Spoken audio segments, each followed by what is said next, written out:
किसी भी मीटिंग में, चाहे वो डिपार्टमेंट की मीटिंग हो, चाहे वो कमेटी की मीटिंग हो या यूनिवर्सिटी की मीटिंग हो, काफी सारी कमेटियां बनाते हैं जिसमें सारे आदमी हैं। तो ऐसा तो नहीं है कि महिलाएं हैं नहीं। और अगर कोई जूनियर और फिर जूनियर सीनियर वाला भी तमाशा चलता रहता है कि अच्छा अभी नहीं है, नहीं इसको पता है। अरे आपको लगता है कि नहीं पता है, मगर शायद पता है, सुन लो, शायद आपको दो बातें पता चल जाएंगी। मर्द को जब भी क्रांति की जरूरत पड़ी है, उसने औरत को आवाज दी है सड़क पर उतरने की।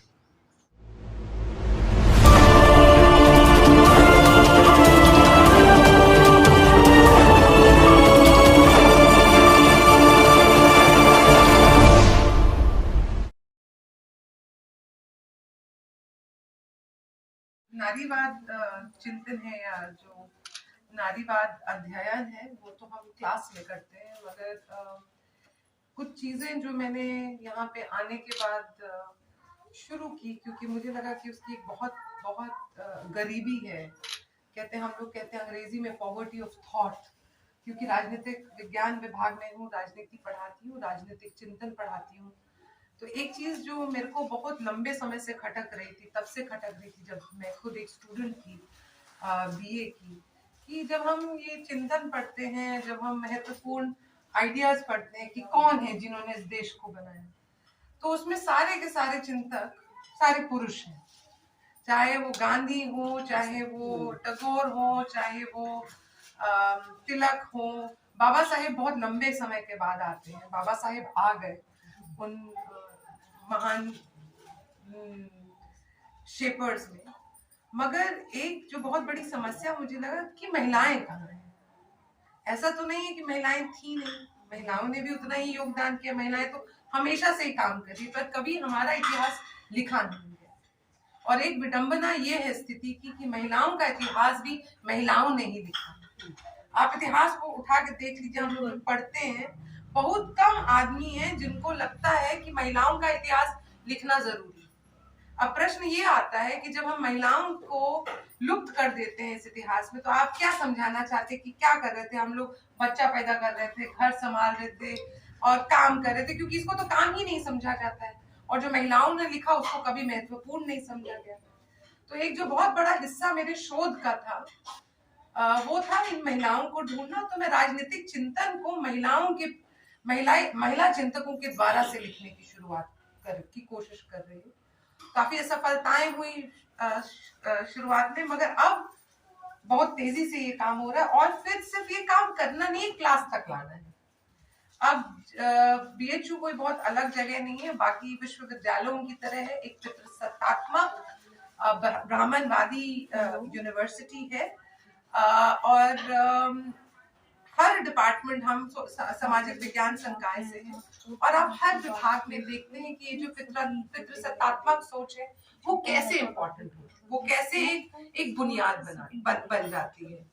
जैसे कि हम जब आए 2020 में, तो बहुत सारे संघर्ष हुए स्टार्टिंग में कि कैसे सेटल करें, क्योंकि यहाँ पे बहुत अच्छा नहीं लगता है जब औरतें बोलती हैं। महिला टीचर प्रश्न उठाती हैं या अपनी आवाज रखती हैं, वो कुछ बोलेगी, ये होता है। हमने अपने परिवारों में देखा है कि कोई भी महिला कुछ बोलती है उससे पहले उसको शांत करवा देते हैं। अरे नहीं नहीं, तुमको नहीं पता, अच्छा ऐसे कर लो, वैसे कर लो। जैसे हम लोगों को नहीं पता है कि करना कैसे है, एक संगठन में बात कैसे रखनी है, एक मीटिंग कैसे करना है। किसी भी मीटिंग में, चाहे वो डिपार्टमेंट की मीटिंग हो, चाहे वो कमेटी की मीटिंग हो या यूनिवर्सिटी की मीटिंग हो, काफी सारी कमेटियां बनाते हैं जिसमें सारे आदमी हैं। तो ऐसा तो नहीं है कि महिलाएं हैं नहीं। और अगर कोई जूनियर और फिर जूनियर सीनियर वाला भी तमाशा चलता रहता है कि अच्छा अभी नहीं है, नहीं इसको पता है। अरे आपको लगता है कि नहीं पता है, मगर शायद पता है, सुन लो, शायद आपको दो बातें पता चल जाएंगी। तो डीलिंग्स में तो प्रॉब्लम होती ही है। आप लोग जो एक्सपीरियंस करते हैं या आप लोग जो महसूस करते हैं, वो हर वर्ग की महिलाओं को अपने अपने प्रोफेशन में अलग अलग चैलेंजेस फेस करना पड़ता है। जैसे अभी भावना जी ने बताया रेलवे के संदर्भ में कि वहां क्या चल रहा है, यूनिवर्सिटी के संदर्भ में क्या चल रहा है, या मेडिकल के फील्ड में क्या चल रहा है, या जो हम लोग जो घरों में जो काम करती है महिलाओं का संघर्ष अलग अलग है, संघर्ष है। और इसीलिए बड़ी बहनी, सॉलिडेरिटी और एक साथ खड़े होना है। क्योंकि अगर हम लोगों ने एक दूसरे का साथ नहीं दिया, अगर उन महिलाओं ने, जो महिलाएं हैं, चाहे वो सावित्री बाई फुले हो या पंडिता रमाबाई सरस्वती हो या कमला देवी चट्टोपाध्याय या एनी बेसेंट का तो इतना बड़ा योगदान है इस विश्वविद्यालय में बनाने के लिए, पर एक को फोटो मिल जाए उनकी, एक हॉल है उनके नाम पे। अभी सुतापा जी ने बहुत मजेदार कॉन्फ्रेंस करवाई थी जिसमें हम एनी बेसेंट के बारे में बात रखी और उनके योगदान के बारे में बात किया, जिसमें कि ऐसा क्यों है कि ये जो यूनिवर्सिटी है इसमें आपको पंडित मदन मोहन मालवीय जी ही हर जगह मिलते हैं। और जब हम एनी की बात कर रहे हैं, एनी बेसेंट की बात कर रहे हैं, विदेशी महिला थी, भारत में आके 40 साल खट के काम की है, पर उनकी बात इसलिए नहीं मानी जाती है क्योंकि एक तो वो सफेद है, गोरी मैडम है, उसके बाद से हिंदुइज्म को नहीं, सनातन धर्म की बात करी, और सनातन धर्म को भी एक तरीके, सनातन धर्म बड़ा अलग है हिंदुत्व से, इसीलिए एनी बेसेंट को खुद पढ़ना बहुत महत्वपूर्ण है। इनफैक्ट मैं कुछ पढ़ रही थी और उनके जो धर्म को लेके विचार है, क्रिश्चियन मतलब ईसाई धर्म की तो लंका लगा दी थी, छोड़ दिया था उन्होंने ईसाई धर्म को, और ब्राह्मणवाद को भी उतना ही प्रश्न उठा रही है एनी। मगर ठीक है, हम उनको पढ़ाएंगे नहीं, उनको लिखाएंगे नहीं, उनको दिखाएंगे नहीं, इसीलिए अब शुरू कर दिया है हमने कि जो भी हम कोर्स पढ़ाते हैं उसमें हम महिला चिंतकों की बात जरूर करते हैं।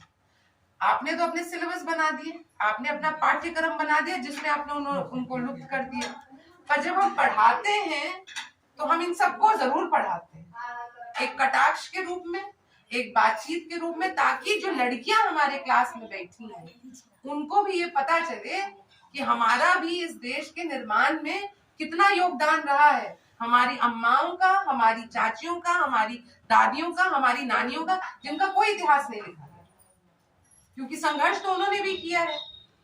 तो इस अंतर्राष्ट्रीय महिला दिवस के उपरांत मैं बस यही बात रखना चाहूंगी कि हम लोगों को बहुत जरूरी है एक अपने इतिहास को ढूंढना, अपने कॉन्ट्रीब्यूशंस को ढूंढना, उसको लिखना, सुतापा जी उसको पढ़ाना, आपस में बातचीत करना, क्योंकि अगर हमने उस इतिहास को अपने बीच में रखा तो हम तो ये दावा ठोक सकते हैं ना कि सिर्फ हम चूल्हा चौकी नहीं कर रहे थे। आप चाहते हैं कि हम चूल्हा चौकी ही करें, आप वही चाहते हैं कि हम वही बात रखें जो आपको ठीक लगे और आपके हिसाब से हो। अच्छा, इतना बात कर लो, ये कर लो, इससे ज्यादा मत कर लो। और पितृसत्ता जो है उसको हमें हर लेवल पे डील करना पड़ता है।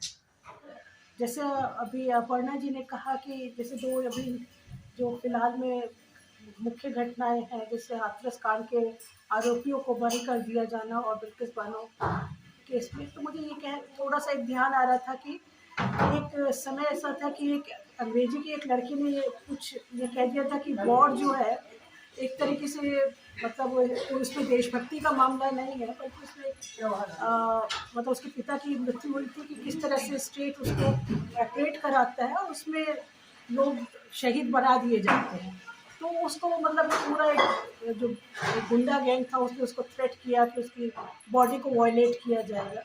तो ये जो विमेन को लेके हमेशा उसको एक मतलब हम जैसे पूंजीवाद और जिस तरीके की व्यवस्था में हम अपने स्टेट में हैं और अपने स्टेट के रूप से हम लोग वाकिफ़ हैं, जिसमें कि स्टेट और रिलीजन का नेक्सस बेसिकली कैपिटलिज्म के लिए काम कर रहा है। तो उसमें जब हाथरस कांड पीछे हुआ था तो मतलब एक तरीके से इसको पूरे स्टेट ने उसी समय उनका मंशा स्पष्ट हो गया था कि मतलब जैसे महिलाओं के बीच में एक तरीके की आप उसमें भी भेदभाव कर दे रहे हैं। वो भेदभाव आप इस आधार पे कर दे रहे हैं कि कुछ महिलाएं जो हैं वो प्रिविलेज्ड हैं और कुछ महिलाएं एक मतलब जो कि डिसप्रिविलेज्ड है। डिसप्रिविलेज्ड होने के कारण जैसे बहुत सारे कारण हो सकते हैं, जिसमें से अपने आप प्रमुख रूप से जाति एक मुख्य आधार हो जाता है कि वो मतलब जैसे मैं फील्ड में जाती रही हूँ क्योंकि महिलाओं की समस्याओं को किताबों से समझना मुझे लगा कि संभव नहीं है। तो क्षेत्र में जाके जब मैंने काम किया तो जैसे एक बार मैं ऐसे ही एक वर्ग की महिलाओं के साथ काम कर रही थी, मिल जाती है तो महिलाएं निसंकोच गा रही थी, लेकिन कहीं ना कहीं जो आसपास वहाँ पुरुष खड़े थे उनके मन में जिस तरह से वो व्यक्त अपने को गीतों के माध्यम से कर रही थी, तब भी उन लोगों के मन में ये लग रहा था कि ये जैसे इनमें खुलापन है और खुलापन के साथ साथ कहीं ना कहीं जैसे कि ये उपलब्ध है।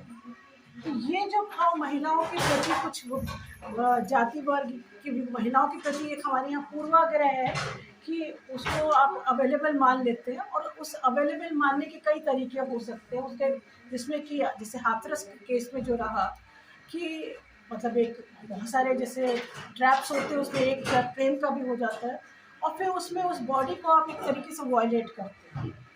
आप वॉयलेट करके चले गए, बहुत सारे केसेस में बॉडी को वॉयलेट किया जाता है, क्योंकि विमेन को बेसिकली हम लोग ना दिमाग से ना किसी और चीज़ से आइडेंटिफाई करते हैं, बेसिकली हम केवल शरीर से, और मानते हैं कि उस शरीर को अगर हम रॉन्ग देते हैं तो कहीं ना कहीं हमारी जो प्रतिशोध है, हमारी जो हिंसा है वो व्यक्त हो पाती है। तो उसी समय पूरा जो मशीनरी थी एक तरीके से वो इस कान को हश अप करने में, इस उस समय की मुझे अपनी पीड़ा का ध्यान है कि वो पीड़ा मुझे व्यक्तिगत रूप से, अब जैसे कभी कभार ऐसी घटनाएं होती जो कि आपको अपने अंदर वो महसूस होती है, तो उस स्तर पे मुझे महसूस हुई थी। लेकिन ये उसी समय से पता था कि जैसे हमारे जुडिशरी काम कर रही है, मतलब सबसे खराब बात ये है कि न केवल वो आपको मुखर रूप से ये कह देते हैं कि ये मतलब ये महिला ऐसी थी या ये जो उसके साथ हुआ वो जस्टिफाइड है, बल्कि कहीं ना कहीं पूरा इस नेटवर्क जो है केवल पॉलिटिकल नहीं बल्कि जुडिशरी को जब आप खरीद लेते हैं तो न्याय की उम्मीद कहीं से नहीं बचती। तो सबसे ज़्यादा दुखद ये है कि हमारा जो एक बड़ा एक व्यापक जो हम लोग को ओवर आर्किंग हायरार्कल, उसके साथ साथ हमारे स्टेट और उसके स्टेट के जो मशीनरी है वो पूरी तरह से, और वो खास किस्म के कुछ, चाहे वो उसमें खैर ये भी है कि कहना ये गलत होगा कि महिलाओं के साथ पुरुषों के साथ भी, जैसे कैंपस हैदराबाद कैंपस में रोहित वेमुला के साथ हुआ था, बट क्योंकि विमेन के साथ थोड़ा सा मामला दूसरी तरीके से हो जाता है, तो और उस मतलब कहीं ना कहीं एक जनरल कंसेंसस में उसमें नज़र आती है। तो उसी के तहत हम इसको देखते हैं कि ये जुडिशरी का भी जो निर्णय है वो एक तरीके से पूरी तरह से पहले से आप कह सकते हैं कि स्पॉन्सर्ड, उसी समय जिस समय ये घटना हुई थी, घटना के होने के साथ ही पता था कि न्याय नहीं मिलेगा। तो जब न्याय हमको स्टेट से नहीं मिलता है और मिलने की बात, और जुडिशरी से नहीं मिलता, तो देखिए मिलने की बात तो दूर रही, यहाँ तक स्थिति हो गई कि अगर हम इस तरीके के स्पेसेस में मिल रहे हैं तो हमारी आवाज़ उठाने की क्षमता की जो पीछे लंबे समय में हुआ है कि आप बोल नहीं सकते।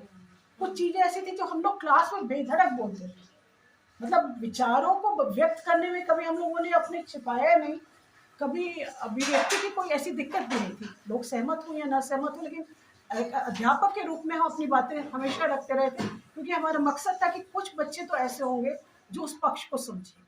लेकिन इतना ज़्यादा एक मतलब आप उसको भी कह सकते हैं कि स्टेट ऑफ पेट्रियार्की का वो है, रिलीजन का भी, कि कुछ मतलब जो उस पर विचारधारा को मानने वाले लड़के हैं वो इतने ज़्यादा उग्र हो जाते हैं कि वो जो इस तरीके के अध्यापक, और खासतौर से वो अगर महिला अध्यापक है तो वो उसकी भी पॉलिसिंग करना शुरू कर देते हैं। मतलब आपको आपके स्टूडेंट्स ही आके बताते हैं जैसे कि आपके लिए क्या कहा जा रहा है, तो वो आपको एक सर्टेन इमेज में बांधने की कोशिश करते हैं। तो विरोध के स्वर हमारे लिए मतलब उठाना मुश्किल हो गया कभी। तो अभी तो ज़रूरत ये भी है कि अगर जुडिशरी नहीं करे तो हम लोग ज़्यादा से ज़्यादा साथ आएँ, ऐसे मंचों को मतलब ऐसे मंच हो जहाँ कि हम लोग अपनी बातें कह सकें। यहाँ शायद पहला कमेंट आपने किया था, किसी ने किया था कि ये होली आ रही है इसलिए जो है ये मनाना मुश्किल हो रहा है, तो हम लोगों ने आगे पीछे कि मुझे लगता है कि ये बहुत मौजूद मौका है अंतर्राष्ट्रीय महिला दिवस को याद करने का, होली के मौके पर। क्योंकि होली एक ऐसा त्यौहार है जिसमें हम औरत के जलाने का जश्न मनाते हैं, और इसलिए मैंने इस महिला दिवस के अवसर पर मैंने हमें ये यहाँ से बात शुरू करनी होगी कि हजारों साल से औरत जलाई जा रही है और आज भी उसके तपन में, उसकी राख में कोई कमी नहीं है, आज भी उसकी राख गर्म है। तो क्यों ऐसा है? और शायद सारा सोचता है पाकिस्तान की एक कवि थी, शायद यह नाम अगर गलत भी हो सकता है, लेकिन उनकी 2 लाइनें हैं जो जहाँ से आप लोगों ने बात शुरू की थी कि आज जो अंतर्राष्ट्रीय महिला दिवस को जो है वो गहने बेचने का और ये बेचने का ये सारा जो बना दिया, बाजार बना दिया गया है। तो बाजार तो औरत को हजारों साल पहले से बाजार ही तो बनाया गया। जो लाल बत्ती इलाके आप बनाते हैं वो तो आज की दिन नहीं, हजारों साल से औरत के जिस्म को आपने बाजार बनाकर लूटने का धंधा बनाया। और इसलिए जब शारा शगुफ्ता कहती है कि पोस्टरों पर नीम बरहना माने अधरंगी होगा, नीम बरहना अधरंगी माने काफी कुछ खुला हुआ है। तो पोस्टरों पर नीम बरहना, जूते बेचती मोजे बेचती औरत मेरा नाम नहीं। तो क्या है औरत, जहां हमें पहुंचना है वहां के लिए शारा गुफ्ता कहती है कि मैदान मेरा हौसला है और अंगारा मेरी ख्वाहिश। मैदान मेरा हौसला है और अंगारा मेरी ख्वाहिश। मैं तुम्हारे दी हुई सगाई की अंगूठी नहीं हूं जिसे तुम जब चाहोगे तब नोच कर फेंक दोगे। मैं सर पे कफन बांध कर पैदा हुई थी और मैं आज अपने सारे सवालों का जवाब तुमसे दूं। तो महिला दिवस यहां खड़ा होना चाहिए। औरत को आज अपने सवालों का जवाब मांगने पर की जगह पर खड़ा होना चाहिए, क्योंकि आपने माने हमने, इंसान मनुष्य ने, मर्द जिसको कहते हैं, मर्द ने औरत को सिर्फ बाजार ही नहीं बनाया। जब आप जिस बात को सारा गुप्ता कह रहे हैं उसको समझिए कि आपने सिर्फ हमको बेचने का माल नहीं बनाया है, आपने हमको माल बेचने वाला माल बनाया। आप हमारी तस्वीर लगा करके जूते बेच रहे हो, मोजे बेच रहे हो, गहने बेच रहे हो। तो आप गहने बेचने से पहले आप हमको बेच रहे हैं। तो ये जो दो माने यहां पर भी औरत दोयम दर्जे, बाजार में भी औरत दोयम दर्जे का माल है। जो बाजार का उत्पादन है उसको बेचने वाला जो माल है वो औरत है। फासीवाद जो कि 18वीं सदी में ही नहीं पैदा हुआ था, मुसोलिनी के साथ ही नहीं पैदा हुआ था, या मुसोलिनी से थोड़ा सा पहले जो फ्यूचरिस्ट आंदोलन था उससे ही नहीं पैदा हुआ। फासीवाद तब, फासीवाद है क्या? फासीवाद माने मनुष्य को कमतर और बर्तर में बांटना ही फासीवाद है, प्रजातियों में बांटना। भाई आप कहते हैं ना कि हम श्वेत नस्ल है, अश्वेत नस्ल है, ये जो नस्लवाद है वही फासीवाद है। तो मनुष्य को मनुष्य नहीं रहने दे करके एक कमतर मनुष्य और एक बेहतर मनुष्य, एक बढ़िया मनुष्य, या यूं कहिए कि पूर्ण मनुष्य और एक मनुष्य नुमा जीव, कि मनुष्य नहीं है, औरत इंसान नहीं है। वो ईसाई धर्म में तो कहते हैं कि आदम जब हुआ था तो आदम के पसली के हिस्सा तोड़ करके औरत को बनाया गया उसके खेलने के लिए। तो ईसाई धर्म में कहा जाता है, और यही मोटा मोटी यही बात जो है आपके हर धर्म में कही जाती है, चाहे वो इस्लाम हो, चाहे वो हिंदू हो, चाहे कोई भी धर्म हो। जब आप कहते हैं कि ढोल गवार शूद्र पशु नारी, या माने और औरत को जब आप मनु कहते हैं कि औरत अगर कहीं कहीं पर भी सुनती हुई पाई जाए, वेद सुनती हुई पाई जाए तो उसके गले कान में जो है पिघला करके शीशा डाल दिया जाए, तो आप यही बात कह रहे हैं कि औरत मनुष्य नहीं। और औरत जब मनुष्य नहीं है तो आज हमारी लड़ाई यहीं पर खड़ी है, अपने को इंसान बनाने की, जिसको के शीला जी या आप लोग कह रहे थे ना कि भाई काटो हमारा खून और बताओ कि तुम्हारा खून नीला है और हमारा खून काला है, ये बोलो ना, मिला करके देखो। तो लड़ाई यहां खड़ी है हमको मनुष्य समझने की, तब ना हम औरत हैं कि मर्द हैं कि क्या हैं, पहले तो हम इंसान हैं ना। और अगर इंसान हैं तो जो भी एक इंसान को जितनी स्वतंत्रता तुम्हें चाहिए, चाहे तुम्हारा जो सेक्स हो, तुम पुरुष हो के रूप में पैदा हुए हो, औरत के रूप में पैदा हुए हो, थर्ड जेंडर के रूप में पैदा हुए हो, ये तुम्हारे बस में नहीं था। ये एक प्राकृतिक जैविक कारण से, जैविक क्रियाओं के वजह से हम इस धरती पर आए। उठा करके देखो, मर्द को जब भी क्रांति की जरूरत पड़ी है उसने औरत को आवाज दी है सड़क पर उतरने की। चाहे महात्मा गांधी रहे हो, चाहे ईरान में आयतुल्लाह खुमानी रहे हो।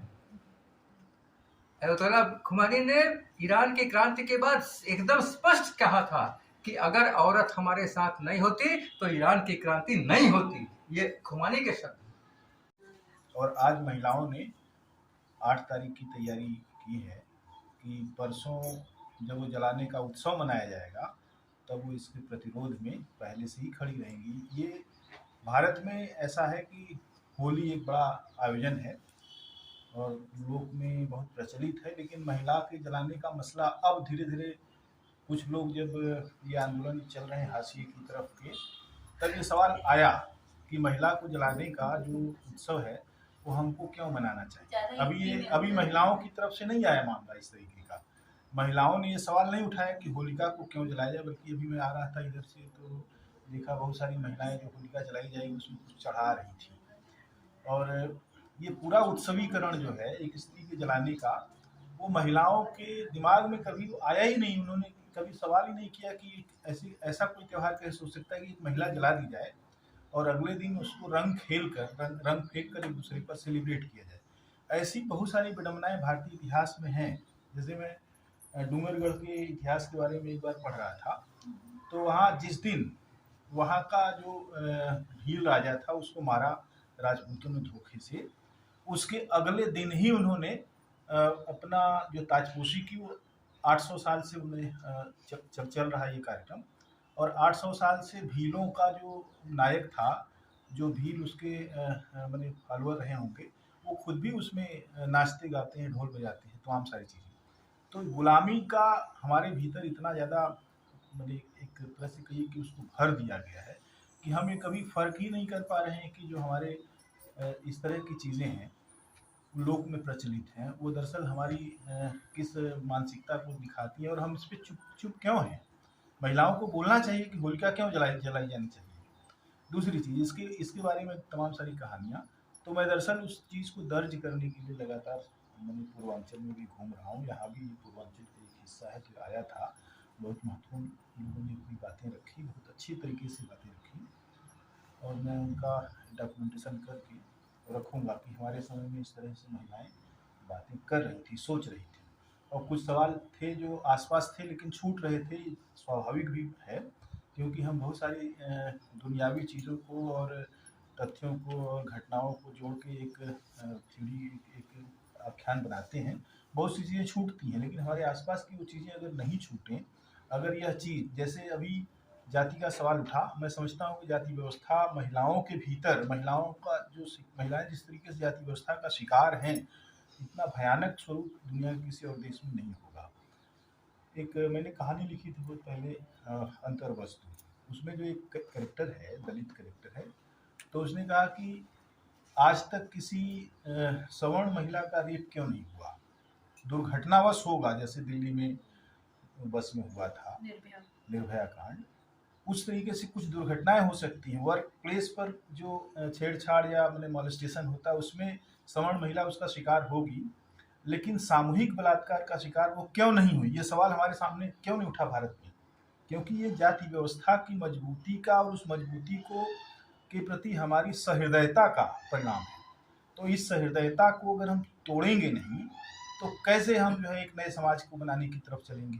इसलिए दलितों का जो अभी मैं देखता हूँ कि कम्युनिस्टों के जो खेमे से जो बातें आती हैं वो अस्मितावाद कहकर उसको नकारते हैं, लेकिन इस तरह के सवालों का सामना नहीं करते हैं। इस तरह के सवालों का सामना करना पड़ेगा। आप जो है अपनी लड़ाई को जायज़ बनाने के लिए, जेन्युइन बनाने के लिए उन तमाम सारे हिस्सों में जाते हैं जो सबसे ज़्यादा शोषित और पीड़ित हैं, लेकिन उनके सवालों को केंद्र में कब ले आते हैं, ये सवाल है। और सवाल अगर वो केंद्र में नहीं आते, उस पर बातचीत नहीं होती, बड़ी बहसें नहीं होती, तो फिर आखिर हमारी इस लड़ाई का क्या महत्व है, क्या इन आयोजनों का क्या महत्व है।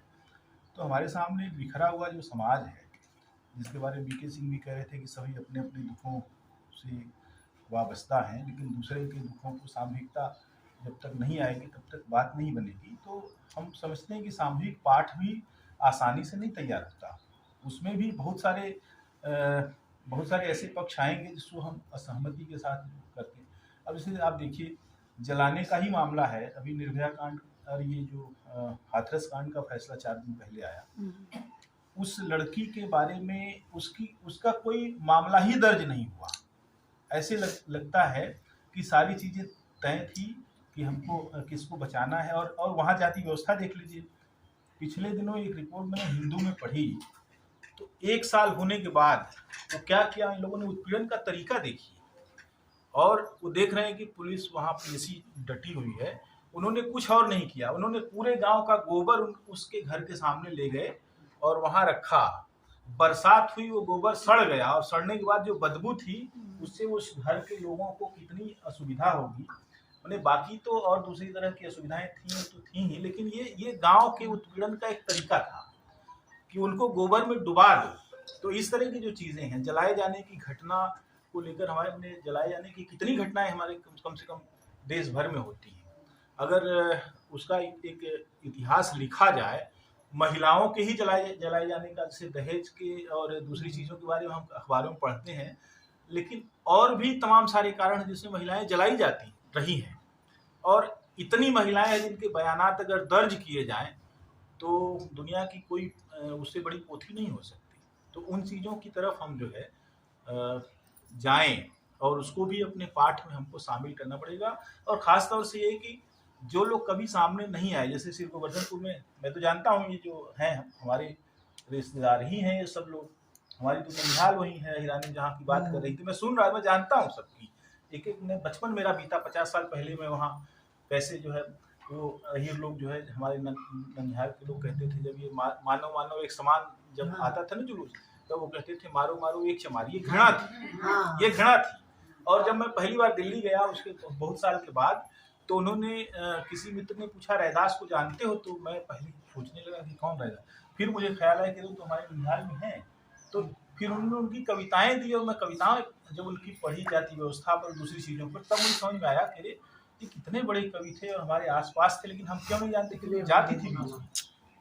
हम उस मनुष्य समझ ही नहीं पा रहे। इस तरह बहुत सारे जो स्तर हैं, उन स्तरों पर और जिन जगहों पर, जैसे आप ये देखिए कि ये सारे लोग किसी न किसी कौशल से भरे हुए लोग, ये सारे लोग अपनी मेहनत और कौशल से जी रहे हैं। इनको कोई विश्वविद्यालय में शिक्षा नहीं दी, किसी ने नियुक्ति नहीं दी, किसी ने ग्रेच्युटी फंड या इस तरह कोई व्यवस्था नहीं की।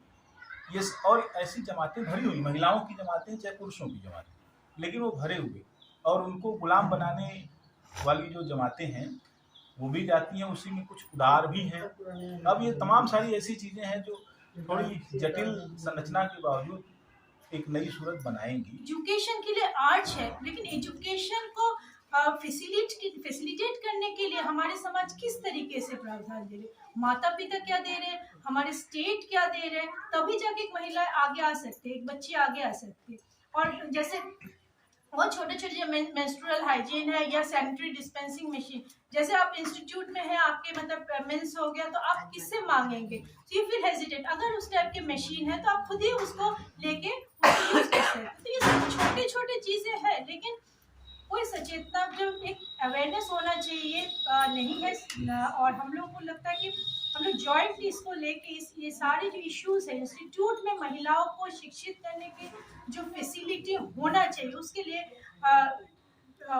जो लोग लकी है कि वो उसमें एक प्रोफेसर के रूप में आए और या कोई एडमिनिस्ट्रेटर के रूप में आए, वो उस बारे में सचेत रहे।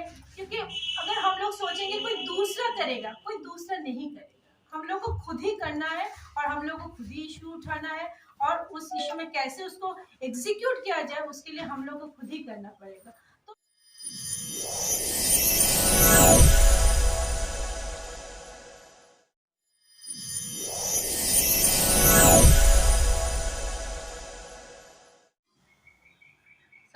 समान काम के लिए समान वेतन लागू करो।